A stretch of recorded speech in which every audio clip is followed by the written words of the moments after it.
On va revenir sur ce sujet juste après les explications de Mathilde Ibanez. La France, de nouveau ciblée par des menaces terroristes. Sur cette image publiée par le magazine appartenant à Al-Qaïda, on peut distinguer un homme encagoulé et armé posant devant des policiers en pleurs. Une image accompagnée d'un texte où la France et surtout la Suède sont menacées. Il est désormais clairement apparent que la Suède a choisi de prendre la tête dans la guerre contre l'islam et les musulmans parmi les pays de l'Union européenne, rivalisant ainsi avec la France, le Danemark et d'autres pour la première place dans la course à l'opposition à Dieu et à son messager. Ils ne comprendront pas et ne tiendront pas compte jusqu'à ce qu'ils entendent des nouvelles comme l'ambassade suédoise a été rasée suite à une explosion violente ou une attaque armée contre un ministère à Paris. Il y a quelques jours, le ministre de l'Intérieur Gérald Darmanin a évoqué un risque d'attentat venant de l'étranger.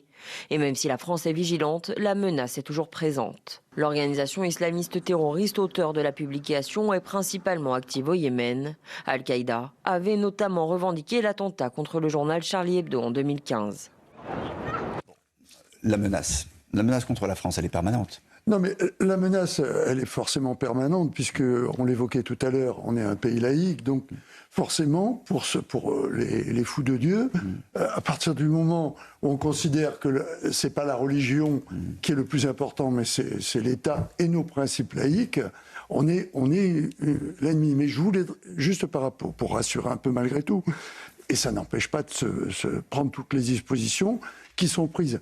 Le système de renseignement a beaucoup évolué par rapport à la période des attentats.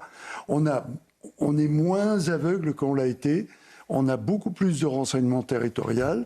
Donc je pense qu'on est mieux armé pour ce... On peut discuter de ça, parce qu'en perdant du terrain au Mali, en étant exclu des pays et repoussé des pays où on a les nœuds, le démarrage de ces nids de terroristes et des donneurs d'ordre, on se coupe aussi d'une certaine information. Moi je pense que c'est pas si simple que ça. Je ne suis pas sûr que le renseignement... Comment est le renseignement? C'est une bonne question. Non, vous avez vu qu'il y a 2 jeunes individus qui viennent d'être interpellés, qui avaient réussi à fabriquer le TATP,